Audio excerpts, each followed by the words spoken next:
आपके कांग्रेस के प्रांतीय अध्यक्ष रहने के दौरान से लेकर जब से यूपी की सत्ता से कांग्रेस बाहर हुई है, उसके बाद से जो विकास और रोजगार की स्थिति है वो लगातार नीचे जा रही है, सरकारी आंकड़ों की बाजीगरी से हटके। तो क्या आपको लगता है कि अब देश की जनता 2029 में राहुल गांधी को प्रधानमंत्री के तौर पर देखना चाहती है? क्या होगा क्या नहीं होगा ये तो सरकार की योजनाएं तय करती हैं, मगर कांग्रेस का एक हमेशा मोटो रहा है, एक विजन रहा है कि नीचे के तबके में पैसा डाल दो तो अपने आप उठ के ऊपर चला गया। जब गरीब और किसानों के पास पैसा बचा वो बाजार में आता है, बाजार से फैक्ट्रियों में जाता है, फैक्ट्रियों से दोबारा लोगों को रोजगार काम मिलता है और जीएसटी होती, देश भी चलता है, समाज भी चलता है और लोग भी चलते हैं, लोगों को भी काम मिलता है, लोगों को खुशहाली। ये हमारा कांग्रेस का शुरू से विजन है। हम गरीब तबकों किसानों की मदद करते हैं, उनको उठाने का काम करते हैं, उनकी शिक्षा की व्यवस्था करते हैं, उनको संपन्न बनाने का काम करती है कांग्रेस। उससे जब देश चलता है, सीधा सीधा फंडा है, नीचे पैसा डालो अपने आप ऊपर आओ।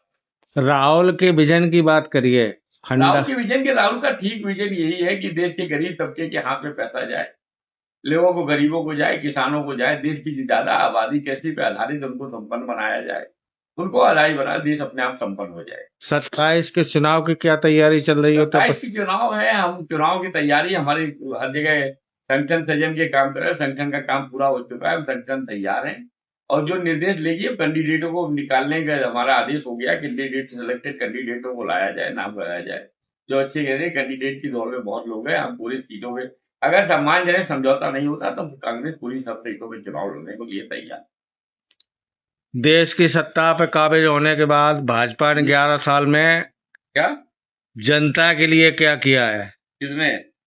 भारतीय जनता पार्टी ने 11 साल की सरकार के दौरान बेरोजगारी मिटाने के लिए क्या किया है? जैसी भारतीय जनता पार्टी के नेता और भारतीय जनता पार्टी के प्रधानमंत्री और कार्यकर्ता कह रहे हैं कि उन्होंने डेवलप इंडिया किया, विकासशील इंडिया बनाया, विकास किया इंडिया में, मेट्रो ट्रेनें बनाई, बुलेट ट्रेनें बनाई, नए नए बंदरगाह बनाए, नए नए वो जैसा कह रहे हैं, लोगों को रोजगार मिला।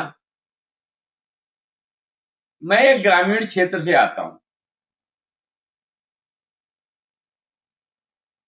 और अपने आसपास का जब माहौल देखता हूं, बेरोजगारी बढ़ रही है लगातार। जो लोग शहरों में काम करते थे, अहमदाबाद, दिल्ली, पूना, उत्तर प्रदेश से बाहर राजस्थान में जाके काम करते थे, वो वापस आके अपने घरों में आ गए और खेती में लगे। खेती की स्थिति ये है कि खाद समय पे नहीं मिलती है, बिजली समय पे नहीं मिलती है, किसान का मूल्य उसको नहीं मिल रहा है, श्रम का मूल्य नहीं मिल रहा है।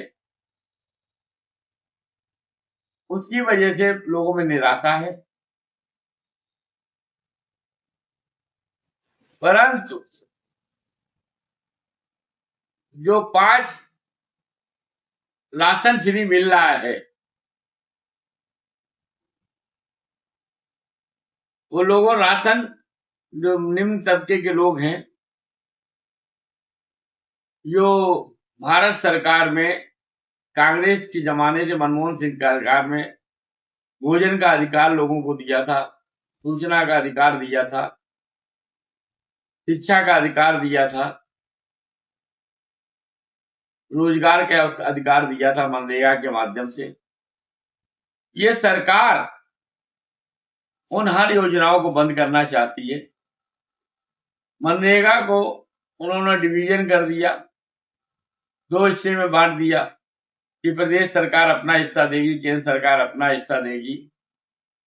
तो आने वाले भविष्य में वो चिंता का विषय है।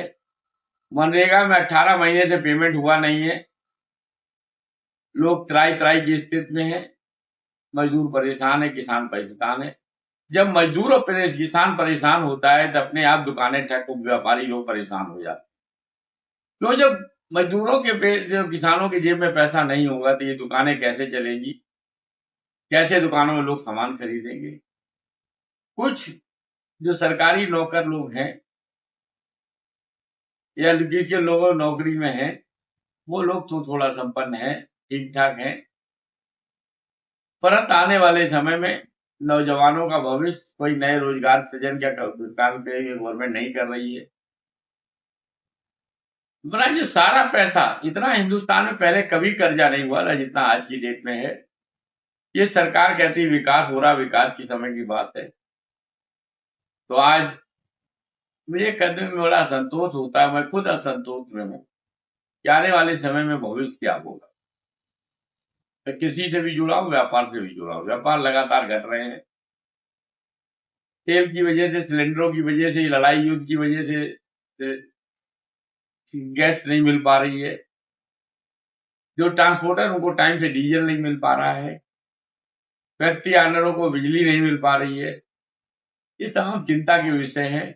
और भारतीय जनता पार्टी में जो धन उगाया है, धन का शोधन किया है, वो चुनाव में इस्तेमाल कर रही है। तो जो गरीब जनता है, जब गरीब रहेगी तो उसको सबसे बड़ी समस्या रोटी और भूख की होती है। वो वोट बिक जाता है। चुनाव आयोग कोई संज्ञान में लेता नहीं शिकायतों को। आई और अपने इनकम आईटीसी की वजह से, इनकम टैक्स वजह के और तमाम संस्थाओं की वजह से, जो सरकारी संस्थाएं हैं, उनको डरा करके व्यापारियों को परेशान कर दिया था। नेताओं, विपक्ष के नेताओं को परेशान किया कर रहा है। आम जनता में एक भय प्राप्त है कि अगर भाजपा के खिलाफ मुंह खोलोगे तो आप कहीं भी जेल जा सकते हैं, कोई केस और मुकदमा दर्ज हो जाएगा।